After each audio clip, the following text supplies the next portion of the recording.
अमेरिकी F-35 यूं ही नहीं हुआ कवार। पायलट ने आसमान से इंजीनियरों से की 50 मिनट बात, फिर भी क्रैश हुआ विमान। जानेंगे क्या है मामला। तो वहीं दूसरी तरफ तुर्की के दुश्मनों में डर पैदा करेंगे भारत और इजराइल की मिसाइलों का खौफ। खलीफा एर्दोगन ने बनाया स्टील डोम। जाने क्या है ताकत। जहां एक तरफ ये सब कुछ चल रहा है तो वहीं दूसरी तरफ युद्धाभ्यास करने जा रहे चीन और नेपाल। ओली के बीजिंग दौरे से पहले ऐलान, भारत की बढ़ेगी टेंशन। नेपाल के प्रधानमंत्री केपी शर्मा ओली की चीन यात्रा से कुछ दिन पहले रक्षा मंत्रालय ने घोषणा की कि चीनी और नेपाली सेनाएं अगले महीने नेपाल में संयुक्त आतंकवाद रोधी प्रशिक्षण अभ्यास करेगी। चीनी राष्ट्रीय रक्षा मंत्रालय के प्रवक्ता झांग सियाओगांग ने बीजिंग में संवाददाता सम्मेलन में बताया कि सितंबर की शुरुआत से मध्य तक आयोजित होने वाले अभ्यासों में व्यापक आतंकवाद रोधी अभ्यास के साथ साथ आपदा राहत और शांति अभियानों का प्रशिक्षण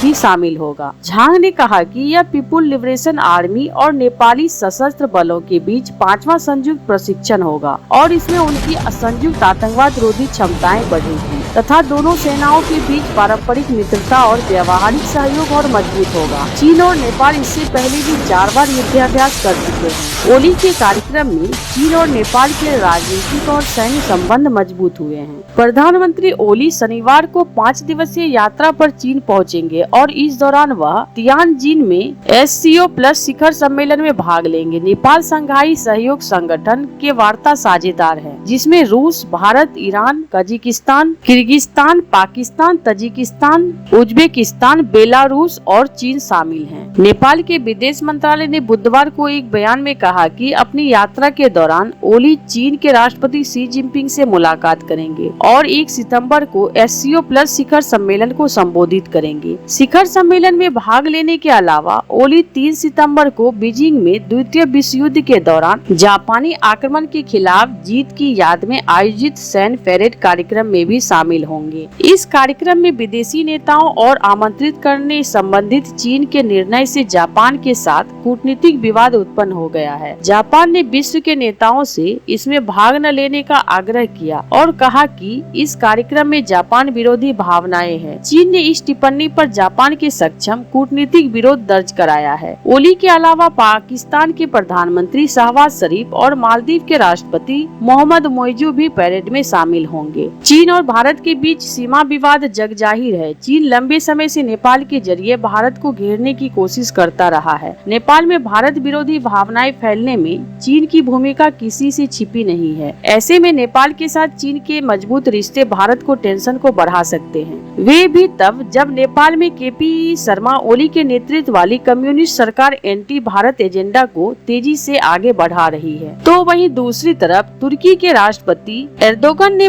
बुधवार को देश के इंटीग्रेटेड एयर डिफेंस सिस्टम का उद्घाटन किया। इसे स्टील डोम के नाम से जाना जाता है। खलीफा एर्दोगन ने इस वायु रक्षा प्रणाली का उद्घाटन ऐसे समय में किया है जब उनके देश तुर्की में इजराइल की मिसाइलों और हाल ही में परीक्षण की गई भारत की अग्नि 5 बैलिस्टिक मिसाइल का खौफ है। भारत ने पिछले सप्ताह ही इस मिसाइल का परीक्षण किया था। भारतीय मिसाइल को लेकर तुर्की के लोगों और वहां की मीडिया में चर्चा हो रही है। एर्दोगन ने वायु रक्षा प्रणाली को देश और उनके रक्षा उद्योग के लिए एक महत्वपूर्ण क्षण और नया युग बताया। आंकरा में आयोजित उद्घाटन कार्यक्रम में एर्दोगन ने कहा, ये प्रणालियां तुर्की की शक्ति का प्रदर्शन है। वायु रक्षा के क्षेत्र में हम अपने प्रिय तुर्की के लिए एक नए युग की शुरुआत कर रहे हैं। एर्दोगन सरकार ने अगस्त 2024 में स्टील डोम प्रणाली के विकास की शुरुआत की घोषणा की थी, जो तुर्की के आसमान की सुरक्षा के लिए समुद्र और जमीन पर स्थित वायु रक्षा प्लेटफॉर्म और सेंसर को एक नेटवर्क में एकीकृत करेगा। एर्दोगन ने बताया कि परियोजना में ताजा चरण में $46 करोड़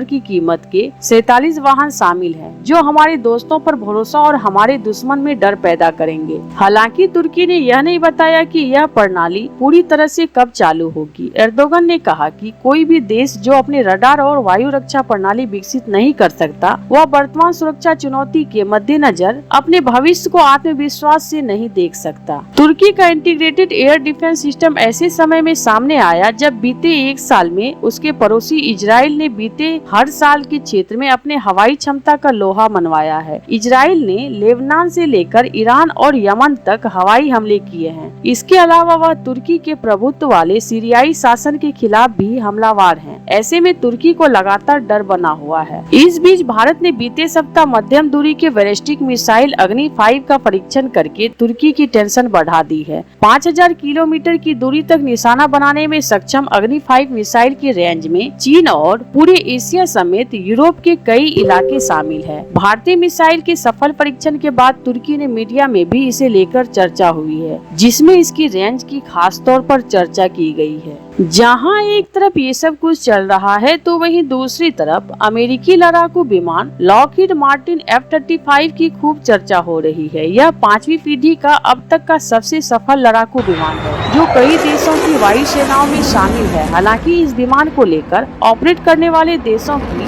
अपनी शिकायतें भी है। यह विमान अभी तक का सबसे महंगा है। इसके अलावा इसका मेंटेनेंस और ऑपरेशनल लागत भी काफी ज्यादा है। अब हाल ही में F-35 की दुर्घटनाओं ने इसकी क्षमताओं पर कई गंभीर सवाल खड़े किए हैं। यह विमान भारत और जापान में 2 बार इमरजेंसी लैंडिंग भी कर चुका है। दक्षिण कोरिया ने भी सार्वजनिक रूप से कहा कि ऑपरेशन के लिए इस विमान की उपलब्धता 50% से भी कम है। आपको बता दें कि अमेरिकी वायुसेना का एक F-35 इस साल की शुरुआत में अलास्का में दुर्घटनाग्रस्त हुआ था। अब जांच से खुलासा हुआ है कि दुर्घटनाग्रस्त होने से पहले F-35 के पायलट ने विमान की गंभीर खराबी को ठीक करने के लिए इंजीनियरों के साथ हवा में 50 मिनट तक कॉन्फ्रेंस कॉल की थी। इसके बाद भी वह खराबी को ठीक नहीं कर सका और आखिर में उसे विमान से बाहर निकलने के लिए मजबूर होना पड़ा। सोशल मीडिया पर शेयर की हुई फोटोज में वीडियो की रनवे की ओर घूमते हुए और फिर आग की लपेटों में गिरते हुए दिखाया गया है। इस दौरान पैराशूट की मदद से पायलट को उतरते हुए भी देखा गया है।